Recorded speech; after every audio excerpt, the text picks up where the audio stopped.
Hello my dear friends, Anoop study zone में आपका स्वागत है। जैसा कि आप लोगों को पता होगा, आपका यूपी ट्रिपल एससी पीईटी का रिजल्ट आ चुका है। आप जा करके यूपी ट्रिपल एससी के साइट पे अपना रिजल्ट स्कोर कार्ड चेक कर सकते हैं। आपका उसमें तीन चीज़ें आपको देखने को मिलेंगी। आपका मार्क्स दिया हुआ है, आपका जो बढ़ा हुआ मार्क्स है वो दिया हुआ है, और आपका लास्ट में आपका परसेंटाइल दिया हुआ है। यदि आप लोगों को परसेंटाइल के बारे में नहीं पता है तो नीचे दिए हुए डिस्क्रिप्शन के लिंक में जा करके आप वहाँ से देख सकते हैं परसेंटाइल क्या है, इसका आपको क्या लाभ होने वाला है फ्यूचर में। ठीक है, तो आज से हम लोग अपना स्टार्ट करने वाले हैं लेखपाल जीएस का प्रैक्टिस सेट, जिसमें आपके मोस्ट कमेंट्स आए कि सर जीएस का प्रैक्टिस सेट करा दीजिए। ग्राम समाज एवं ग्राम विकास का 1000 से अधिक प्रश्न प्लस उसके सारे क्लासेस अपलोड कर दिए गए हैं। आप जाकर नीचे डिस्क्रिप्शन में लिंक है, वहाँ से देख सकते हैं। आज हम लोग स्टार्ट करेंगे लेखपाल का जीएस प्रैक्टिस सेट, जिसमें हम लोग इतिहास, भूगोल, विज्ञान, शासन व्यवस्था, कंप्यूटर, इन पांचों से हम लोग मोस्ट इंपॉर्टेंट प्रश्न को देखने वाले हैं। ठीक है, इसका अगर आपको पीडीएफ चाहिए तो पीडीएफ भी आपको डिस्क्रिप्शन में दिए हुए लिंक पे जा करके आपको पीडीएफ भी आसानी से मिल जाएगा। ठीक है, चलिए तो आज का हम लोग अपना प्रैक्टिस सेट स्टार्ट करते हैं। सबसे पहला प्रश्न है हमारा, लोथल नामक स्थान पर निम्नोक्त सभ्यताओं में से किसका जहाजी मालघाट था। ठीक है, तो आपका कौन सा ऑप्शन से हो जाएगा? आपका ऑप्शन नंबर ए, सिंधु घाटी। ठीक है, देखिए क्या हुआ था कि जो लोथल है आपका कहाँ पड़ता है? लोथल आपका गुजरात में पड़ता है। ये जो आपका लोथल है कहाँ पड़ता है? गुजरात में। ठीक है, लोथल जो गुजरात में है, सिंधु घाटी का एक बंदरगाह है। आप इसको क्या कहते हैं? जो आपका जहाजी मालघाट है इसको बंदरगाह कहते हैं। ठीक है, आपको उलझाने के लिए जहाजी मालघाट दिया है। तो जो ये बंदरगाह था वो कहाँ था? यहीं पे लोथल यानी सिंधु घाटी की सभ्यता का ही था। ठीक है, और यहाँ पे मिस्र तथा जो मेसोपोटामिया थे, ये लोग व्यापारिक जहाज आते जाते थे। ये नगर मोहनजोदड़ो के साथ घनिष्ठ रूप से संबंध था, और लोथल से धान तथा युगल सावधान का साक्ष्य मिला। हमको लोथल से क्या मिला था? हमें लोथल से धान का साक्ष्य मिला था। ठीक है, तो कई बार प्रश्न पूछ लेता है कि धान का साक्ष्य कहाँ से मिला था, तो आपको कहाँ से मिला था? लोथल से मिला था। लोथल कहाँ है? लोथल आपका गुजरात में है। ठीक है, चलिए अगला प्रश्न है आपका, सिंधु घाटी सभ्यता की प्रमुख विशेषता क्या है? आपके पास ऑप्शन भी दिया है, नगर सभ्यता, कृषि व्यवस्था, या फिर मध्य पाषाण सभ्यता, पुरापा पाषाण सभ्यता। ठीक है, तो आपका ऑप्शन कौन सा सही हो जाएगा? ऑप्शन नंबर ए यानी कि नगर सभ्यता। ठीक है, देखिए सिंधु घाटी सभ्यता का जो प्रमुख विशेषता क्या था? वहाँ की नगरीयता थी, नगर सभ्यता थी। हड़प्पा और मोहनजोदड़ो जो थे उच्च कोटि के नगर निवेश का उदाहरण प्रस्तुत करते हैं। ठीक है, हड़प्पा और मोहनजोदड़ो दोनों, ये दोनों क्या करते हैं? जो नगर निवेश का उदाहरण ये लोग बहुत अच्छी तरीके से प्रस्तुत करते हैं। इनका निर्माण जो है, तो इनका निर्माण दुर्ग के रूप में किया गया है, जिसमें आपका पारिखा प्रकार द्वारा जो अट्टाल्क बुर्ज होते हैं, राजमार्ग होते हैं, कोष्ठागार, सभा भवन, जलाशय आदि वास्तु के सभी तत्व प्राप्त होते हैं। जैसे आप अगर एक मॉडर्न घर में देखेंगे तो आपको किचन अलग मिलेगा, व्यवस्थित रूप से आपको बारामदा मिलेगा, हर चीज़ व्यवस्थित रूप से मिलेगा। तो ये जो था आपका सिंधु घाटी सभ्यता के समय ही, जब ये नगर सभ्यता विकसित किए थे, तो उसी समय पर ये सारी व्यवस्थाएं वहाँ पर भी वो लोग उपलब्ध किए थे। ठीक है, चलिए आगे देखिए। इसके बाद है आपका, सिंधु घाटी सभ्यता का पत्त नगर जो बंदरगाह है वह कौन सा है? ठीक है, तो जो सिंधु घाटी सभ्यता का पत्त नगर बंदरगाह है वह कौन सा है? अभी हम लोगों ने देखा है पीछे क्या है? लोथल। ठीक है, लोथल आपका कहाँ पड़ता है? लोथल आपका गुजरात में पड़ता है। लोथल आपका कहाँ पड़ता है? लोथल आपका गुजरात में पड़ता है। जो लोथल है सिंधु घाटी सभ्यता का एक बंदरगाह था। यहाँ मिस्र तथा मेसोपोटामिया सभी आपको बताएंगे जो व्यापारिक जहाज थे वो आते जाते थे, और ये नगर जो थे ये नगर मोहनजोदड़ो के साथ घनिष्ठ रूप से मित्रता रखते थे। ठीक है, लोथल से धन तथा युगल सावधान के साक्ष्य भी मिले हैं। ठीक, चलिए अगला प्रश्न देखिए। अगला प्रश्न हमारा, भारतीय प्रतीक पर उत्कीर्ण सत्यमेव जयते लिखा गया है, वह कब लिखा गया था? ऋग्वेद से, या फिर आपका मत्स्य पुराण से, भगवत गीता से, या फिर आपका मुंडकोपनिषद से? ठीक है, तो आपका भारतीय प्रतीक पर सत्यमेव जयते लिखा हुआ है वह आपका लिखा हुआ है मुंडकोपनिषद से। ठीक है, वह मुंडकोपनिषद से लिया गया है आपका सत्यमेव जयते। सत्यमेव जयते का अर्थ क्या होता है? सत्यमेव जयते का अगर आपसे कोई अर्थ पूछे तो अर्थ होता है सदा सत्य की जीत होती है। ठीक, क्या होता है? सदा सत्य की जीत होती है। ठीक है, सदा क्या होता है? सत्य की जीत होती है। यह प्राचीन भारतीय जो धर्म ग्रंथ था मुंडक उपनिषद, उससे लिया गया एक मंत्र है, और भारत की स्वतंत्रता के बाद इसे राष्ट्रीय आदर्श वाक्य के रूप में ग्रहण किया गया है। जो सत्यमेव जयते है इसको हम लोग किसके रूप में ग्रहण किए? राष्ट्रीय आदर्श वाक्य। ठीक है, राष्ट्रीय आदर्श वाक्य। ठीक है, जो हमारा सत्यमेव जयते है, इसको हम लोग बाद में क्या किए थे, राष्ट्रीय आदर्श वाक्य के रूप में ग्रहण किए थे। ठीक, चलिए अगला प्रश्न देखिए। अगला प्रश्न है आपका, निम्नलिखित वैदिक संहिताओं में से भारतीय संगीत का उद्गम किस से खोजा जा सकता है। ठीक है, जो आपका निम्नलिखित में वैदिक संहिताओं में भारतीय संगीत का उद्गम था वह किसमें खोजा जा सकता है, ऋग्वेद में, सामवेद में, यजुर्वेद में या फिर अथर्ववेद में।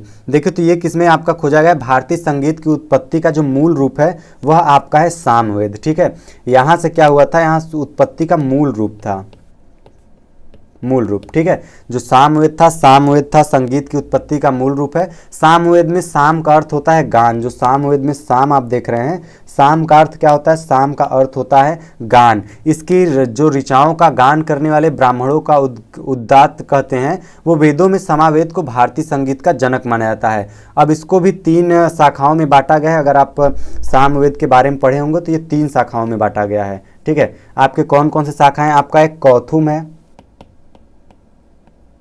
ठीक है, पहला आपका कौथुम है, दूसरा आपका राणानीय है। ठीक है, इसके बाद तीसरा आपका क्या है, तीसरा आपका जैमिनीय है।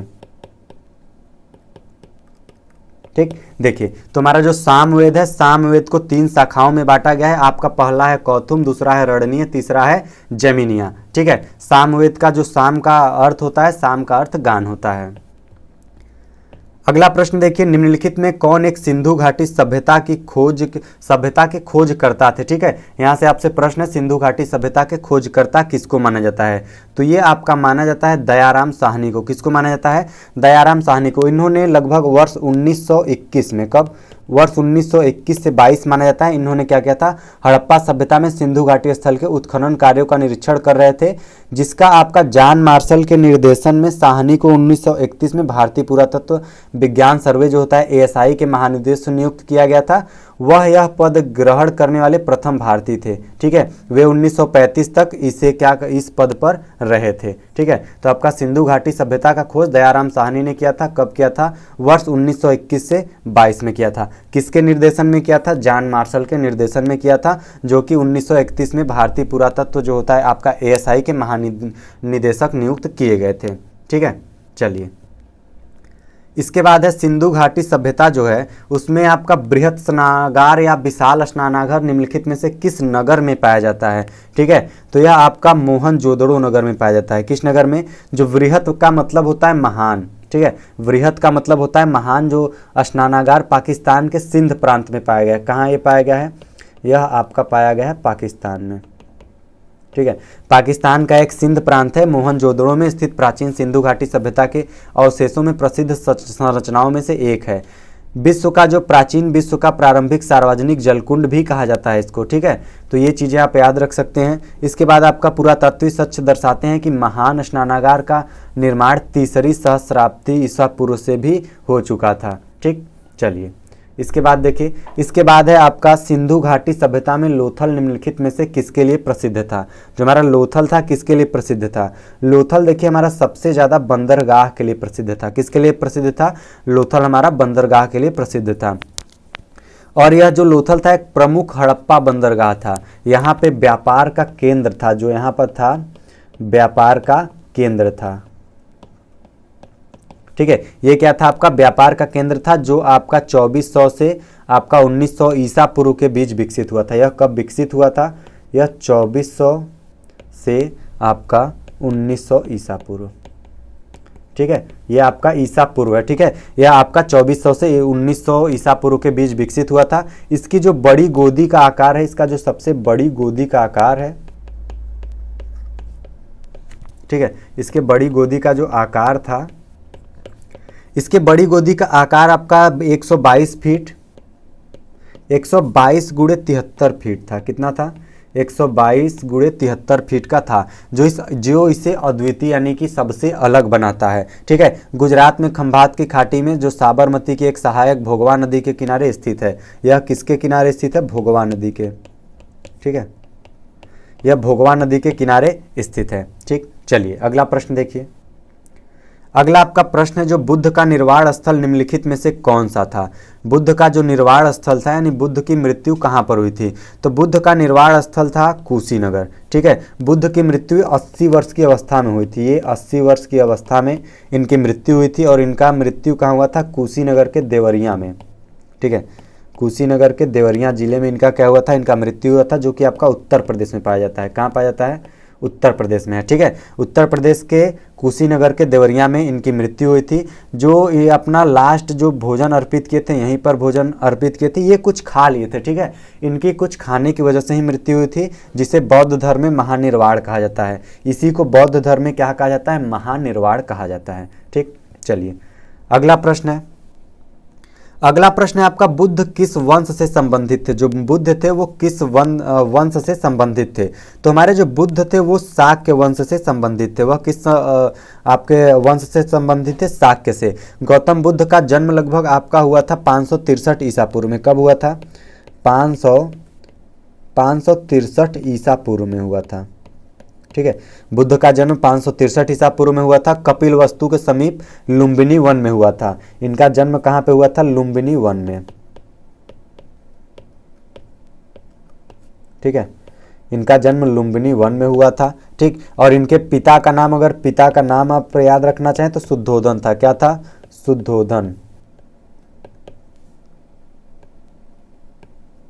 ठीक है, इसके बाद जो इनके जो शासक थे, प्रधान थे, इनकी माता का नाम माया देवी था।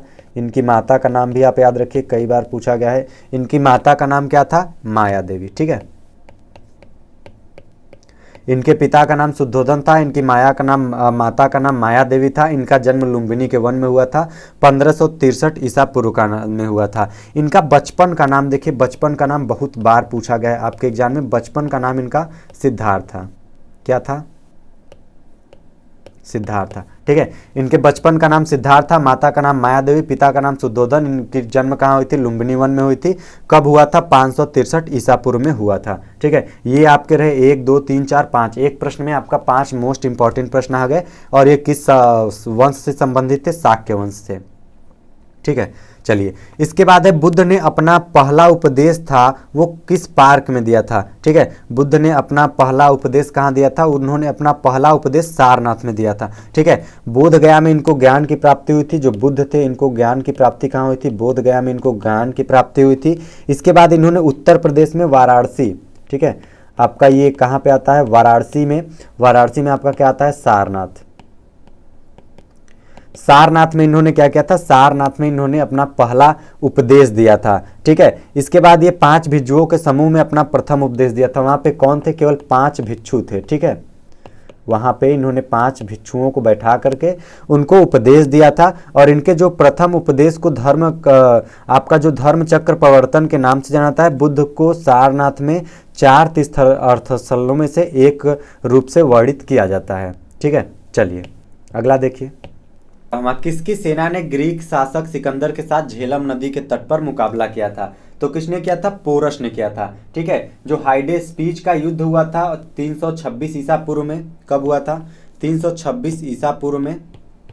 ठीक है, 326 ईसा पूर्व अलेक्जेंडर महान और पौरव राज्य के शासक जो पोरस थे उनके बीच हुआ था। पंजाब के निकट भेरा हाइपंडिस झेलम नदी के किनारे पर लड़ा गया था। और इस युद्ध में क्या हुआ था, जो मकदूनिया था उसकी जीत हुई थी और पूरे पंजाब पर उसका कब्जा हो गया था। ठीक है, तो आपका जो ग्रीक शासक सिकंदर के साथ आपका पोरस का युद्ध हुआ था, कहाँ हुआ था, झेलम नदी के तट पर हुआ था। अगला प्रश्न, जो त्रिपिटक धर्म है, त्रिपिटक धर्म ग्रंथ का संबंध किस धर्म से है। ठीक है, तो ये जो आपका त्रिपिटक धर्म है, त्रिपिटक धर्म आपका किससे संबंध रखता है, बौद्ध धर्म से रखता है। त्रिपिटक मतलब होता है 3 टोकरियां। ठीक है, 3 टोकरियां बौद्ध धर्म ग्रंथ का प्राचीन संग्रह है। और जो आपका बौद्ध पुस्तकों से वर्णित जो होता है शब्दों को ऐतिहासिक रूप से बुद्ध का वचन माना जाता है। ठीक है, इसमें आपका सुप्त पिटक, विनय पिटक और जो अभिधम्म पिटक है, बौद्ध साहित्य के 3 पिटक हैं। इसमें जो थेरेवाद बौद्ध धर्म में प्रामाणिक रूप से आदर योग्य धार्मिक वैधानिक पुस्तकें मानी गई हैं। ठीक है, चलिए अगला प्रश्न देखते हैं। इसके बाद है आपका जैन धर्म के पहले तीर्थंकर कौन थे। ये प्रश्न भी आपका मोस्ट इंपॉर्टेंट है, कई बार आपके एग्जाम में पूछा गया है। जैन धर्म के पहले तीर्थंकर कौन थे। तो जैन धर्म के पहले तीर्थंकर आपके कौन थे, ऋषभदेव थे। ठीक है, एक और आपका मोस्ट इंपॉर्टेंट है, जो जैन धर्म के 24वें तीर्थंकर स्वीकार गए थे। पहले तीर्थंकर तो आपके ऋषभनाथ थे और अंतिम और 24वें। ठीक है, ये आपसे 2 प्रश्न पूछता है, पहला तीर्थंकर कौन था, 24वां तीर्थंकर कौन था। 24वां आपके थे महावीर स्वामी। ठीक है, 24वें तीर्थंकर कौन थे, महावीर स्वामी। अगर उससे पीछे जाए 23वें तीर्थंकर कौन थे, 23वें तीर्थंकर थे आपके पार्श्वनाथ। ठीक है, पार्श्वनाथ। 23वें तीर्थंकर आपके पार्श्वनाथ थे, 24वें तीर्थंकर आपके कौन थे, महावीर स्वामी थे। चलिए अगला प्रश्न देखते हैं। अगला प्रश्न है हमारा, जो ईस्वी सन 78 से प्रारंभ होने वाले शक संवत का संस्थापक कौन था। ठीक है, ईस्वी सन 78 से प्रारंभ होने वाले शक संवत का संस्थापक किसको माना गया है। ठीक है, तो आपका ये किसको माना गया है, कनिष्क को। ठीक है, किसको माना गया है, कनिष्क को। सन 78 से प्रारंभ होने वाले शक संवत का जो संवत का संस्थापक माना जाता है वो आपका कनिष्क को माना जाता है। अगला प्रश्न, चरक किसके दरबार के प्रसिद्ध चिकित्सक थे। ठीक है, तो जो चरक थे ये किसके थे, कनिष्क के। ठीक है, चरक क्या थे, कनिष्क के दरबार में प्रसिद्ध चिकित्सक थे। चरक ने चरक संहिता की रचना की थी। इन्हीं चरक ने क्या किया था, चरक संहिता की रचना की थी।